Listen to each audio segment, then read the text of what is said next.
Good morning. This is Dr. Capps, Dean of College Education at Midwestern State University.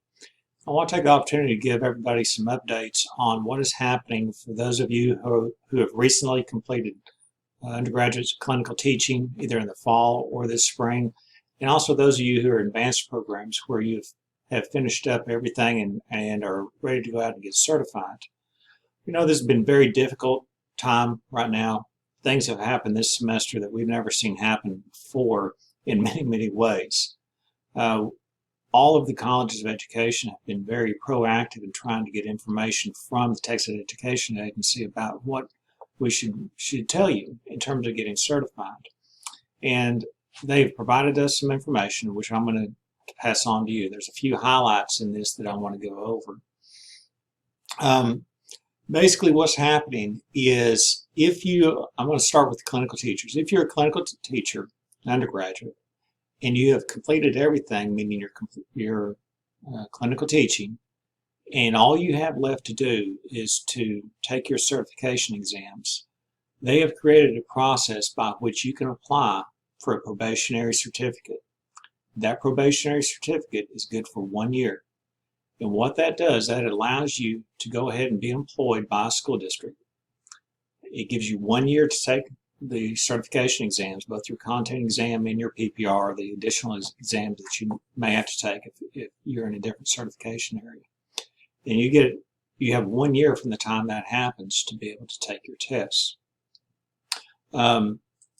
There is a document that you'll receive that has some specific questions about how long this lasts, what it's good for. You do have to pay for this probationary certificate, but it's a way for you to take a step towards your final certification exams and your standard certificate. So we're going to pass this along to you. We're also going to pass along some other PDF documents about what we need to track, the information we need from you. This needs to happen fairly quickly. The process of us recommending you for a probationary certificate needs to happen by June 15th. I don't know that that's a hard deadline, but it is something that you need to pay attention to. One of the things that they will not waver on, and I have this up on the screen right now, is your fingerprinting. Because the fingerprinting locations are still open, you still do have to go through that process, and that's a security issue for the Texas Education Agency and public schools. If you have gone through our program, obviously the odds are that you went to Burke-Burnett ISD. Burke-Burnett ISD requires this, so most of you should be in good shape. If you are already working in the school district, obviously that's not an issue, so hopefully that's not going to be a problem for you.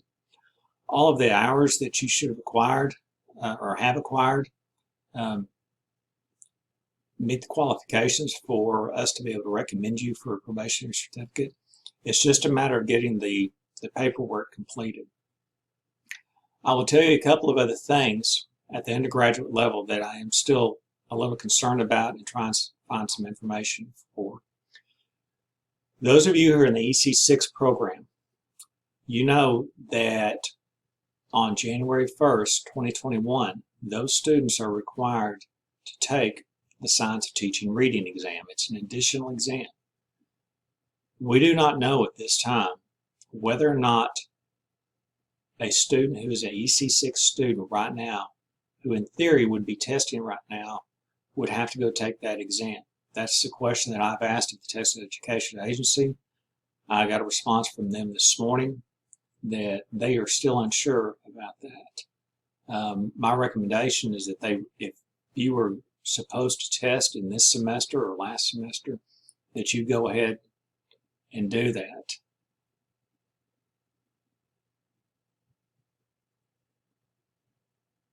That being said,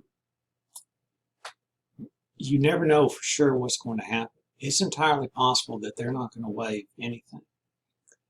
So my suggestion right now is if you are a student who completed in the fall or spring your clinical teaching and you're an EC6 student, as soon as the testing centers open up, go take the test. Don't take the risk of hoping that somebody's going to waive something for you down the road. Go take the test as soon as you have a chance, which brings me to another point. We have heard some rumors, for lack of a better word, that the testing centers are going to open up in May. They will have limited seats. So I highly encourage you to try to find out if you can get into a seat. You can contact Kayla Metters, your advisor. She's also the certification officer, to see if that is a possibility. We do not know if that's true for sure.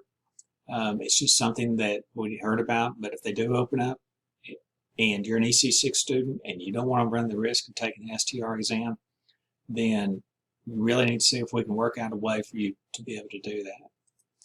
The other thing that I think is important to keep in mind is if you are an EC6 student and you don't get to test before then, the Texas Education Agency is going to develop some training materials and webinars that are tied to the science of teaching reading. Those are supposed to be online this summer. As soon as we have information about that, we'll pass those along as well. So the other group that we have is those who are in advanced programs. Those students are educational diagnostician students, educational leadership students, and school counseling students. It's basically the same rule. And I'm going to start with DIAGs and school counselors. If you have everything complete after this spring semester and all you have left is testing, you too can apply for a probationary certificate and wait on taking the exam. Nothing is going to change about those. I think that's a pretty safe bet. Again, if the testing centers open up, because this information is fresh in your mind, I would strongly recommend that you go do that right now. Those of you in the leadership program who have to take the PASL, ETS had made a waiver for the PASL to where you could do video conferencing, video editing of your PASL practice. So that is their solution. That is the state's solution to that part of it. That's not going to change either. So if you have questions about that, very specific questions, you either need to email me or Dr. Acuna, who's in charge of the leadership program, and we'll help you find solutions to that as well. For all of the students who have been affected by this, please absolutely contact myself at matthew.capps@MSU Texas, or my phone number is 940-397-4138. You can contact Ms. Metters in the certification office, or you can contact Dr. Curry. Any of us will be happy to help you with this. What I would not do is depend upon advising from other people who are not involved in making these decisions. Sometimes we like to rely on our friends and what they tell us. That's not a good source of information. So if you're not sure about something, absolutely contact us. We are here. We're all working all day, every day during the shelter-in-place condition. We're here all the time. Somebody will help you find an answer to your question. So if you have anything else that you need help with, please let us know. Thank you.